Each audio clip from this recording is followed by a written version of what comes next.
Chapter 26. Tragic Trifles. My finding a suitable school for Chio almost at once was a piece of good fortune.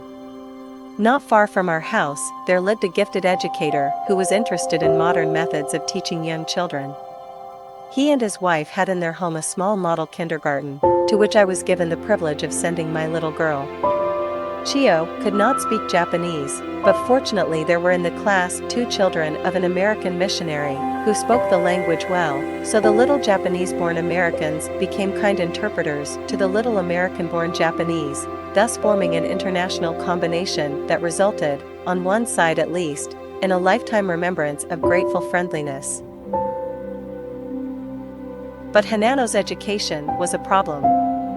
In selecting a school for her, the remembrance of my own happy school life in Tokyo naturally influenced me in favor of a mission school. But, after careful examination, I concluded that, although the atmosphere of the mission schools was unquestionably superior, they could not compete with the government schools in scholarship.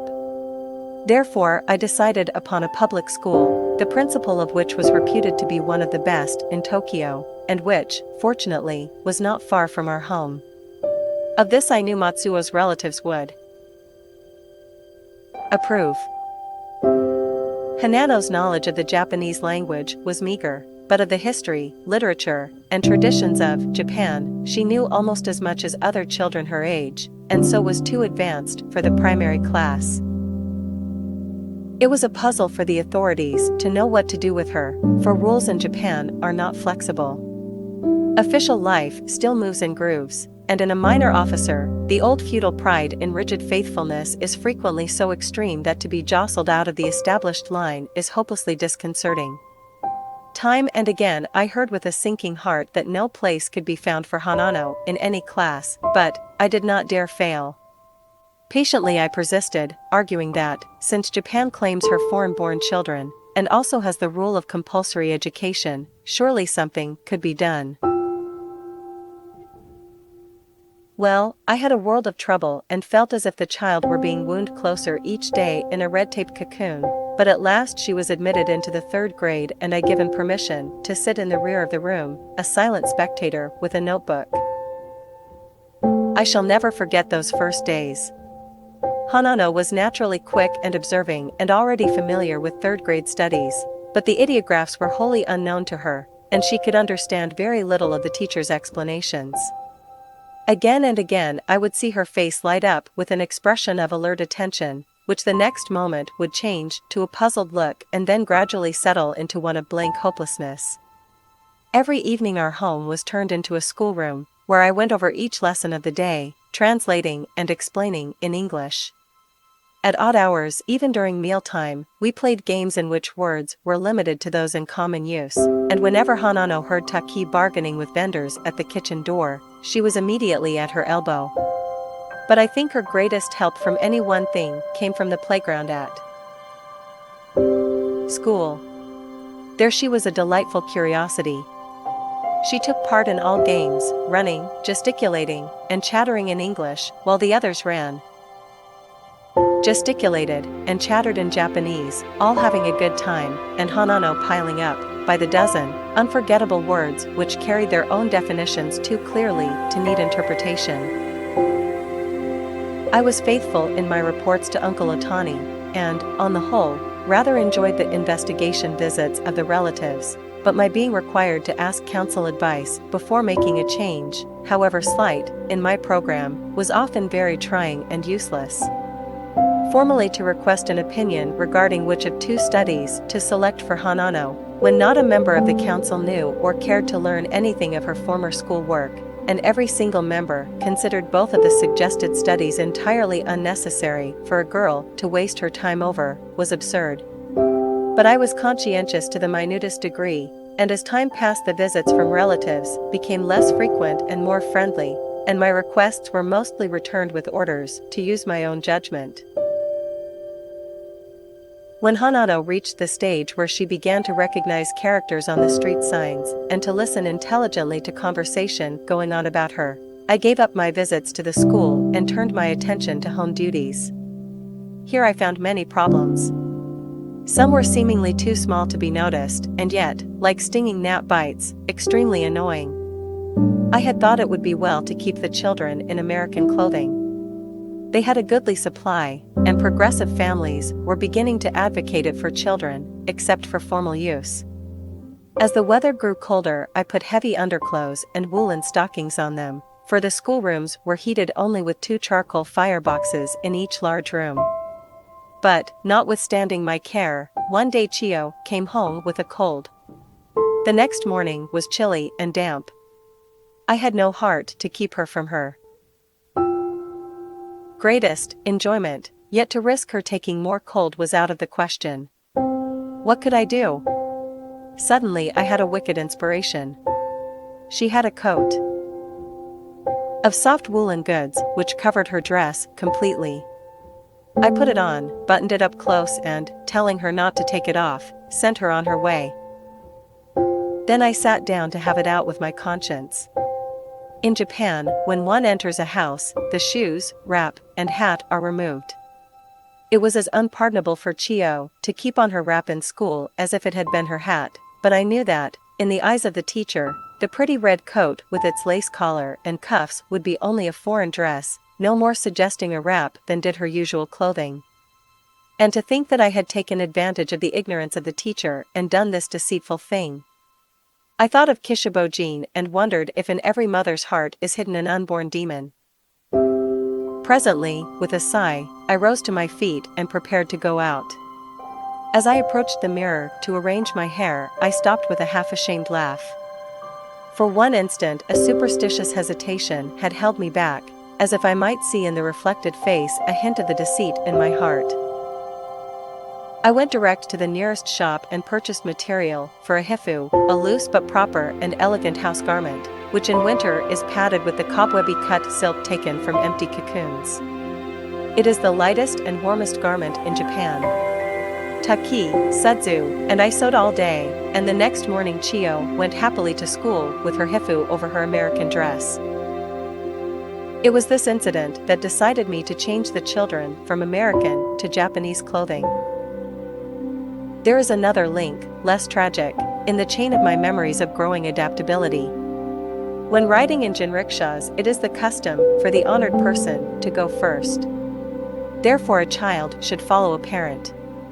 But I never felt sure that some unexpected thing might not happen to my active little ones, so I always put them together in one jinriksha just ahead of me. One day, as we were passing through a busy street, I saw Hanano looking back and waving frantically, almost standing up in her eagerness to have me see a small table and 2 chairs of bamboo in a shop window. Both children pleaded for me to buy them. It was nonsense to take them to our pretty home, for chair legs ruin the soft mats, and foreign furniture is wholly inartistic in a Japanese room. But the children looked at them so longingly that I made the purchase, ordering thin strips of wood to be fastened on the feet to make a flat foundation that would not injure our floor. They were to be delivered the next day. Early the following morning I went shopping, returning home about noon. What was my astonishment when I entered the house to see the bamboo table in the center of the parlor and on each side of it a chair, with Hanano seated on one and Chio on the other. They had no books, no toys. Sudzu said they had been there for an hour, occasionally changing places, but otherwise sitting still or talking in low voices. "What are you doing, children?" I asked, "sitting here so quiet?" "Oh, just enjoying," replied Hanano. After a moment Chio said, "Grandma's chairs are soft, but this one has knobs on the edge. Let's swap again, Hanano." Then there was the affair of the bedclothes. The pride of a Japanese housewife is to have not only dainty and pretty, but also appropriate bed cushions. Mother had sent with Taki enough silk and linen for both children's beds. The pattern for Hanano's was, for her flower name, the flowers of the 4 seasons, in which bunches of many-colored blossoms were scattered loosely over a background of shadowy pink. Chio's, for her name, which means long life, was a flock of white storks flying across a blue sky with floating clouds. Taki and Sudzu had sewed steadily for several days making the cushions, so, on the night they were finished, And when Sudzu had made up the bed side by side, I told the girls that I would put the children to bed and they could go out to a street fair held on the temple grounds, not far away. In the midst of the undressing, some friends came to call and I left the children to finish alone. My friend stayed late. I heard Taki and Sudzu come in, and a short time later, there was a disturbance in the children's room. Hanano's voice sounded clear and loud in English. "It isn't fair. Stop. It isn't fair." Then came a low murmuring in Japanese, sleepy complaints, a soft scrambling, a gentle, "Pardon my disturbing you. Honorable good night." A sliding door, whisperings, and presently, silence. As soon as the guests had gone, I hurried into the children's room. Both were sleeping quietly. I waited for Sudzu to come in after locking the gate, and then I learned what had happened. Faithful Taki, on her return, had peeped into the children's room to see that all was safe, and behold, the flower in a strange land was asleep beneath the flying storks, and the long-life lassie was peacefully reposing beneath the scattered blossoms of the 4 seasons. Taki's orderly habits of a lifetime had sprung to the rescue of an upset world. Pulling off the covers with a jerk, she had lifted Hanano in her strong arms, and then, standing the startled child upright, had caught Chio and plumped her into Hanano's bed, muttering constantly, "Ignorant children. Ignorant children." Paying no attention to Hanano's indignant protests that they had changed purposely, just to swap, she had tossed her back into bed, rolled up the covers, and then, politely bowing goodnight, had softly pushed the doors together and retired as gently as if she feared to awake a sleeping child. Taki is just like she used to be, I thought as I lay down on my own bed with a laugh. People who think Japanese women are always gentle ought to widen their acquaintance. But one thing about which I have never laughed was a peep I had into a hidden part of my children's lives. Hanano always had been brave about bearing silently little troubles that could not be helped, and she seemed so busy and interested in her new life that I did not realize that deep in her heart was a longing for the old home. Our garden had 2 entrances, one through the house and one through a little brushwood wicket on the path that led from a wooden gate to the kitchen door. One day, just as I reached home, a sudden shower threatened to drench me. So, instead of going around to the big gateway, I slipped through the wooden gate and ran across the stones of the garden to the porch. Leaving my shoes on the step, I was hurrying to my room when I heard the voices of the children. "This shady place," said Hanano, "is where Grandma's chair always was, on the porch. And under this tree is where the hammock was, where you took your nap and where Papa almost sat down on you that time. And this is the big stone steps where we always had firecrackers on 4th of July. And this is the well. And this is the drawbridge. And this is the place where Clara went to feed the chickens. It's all exactly right, Chio, for I drew it myself, and you must not forget again. Don't tell Mama, for she would be sorry, and she is our only treasure that we have left. All the rest are gone, Chio, and we can never have them again. So it can't be helped, and we just have to stand it. But you mustn't forget that, all this, forever, is where our love is. And now, let us sing." They stood up, holding hands, and the childish voices rose in a clear, steady, "My country, 'tis of thee." I cried softly as I moved about in the next room and thought of the transplanted morning glories. Is it right, I wondered, to plant a little unasked flower in a garden of love and happiness, from which it must soon be wrenched away, only for another, and a dwarfed, starred in strange, new surroundings? The garden had much to give of strength and inspiration, but is it worth the cost?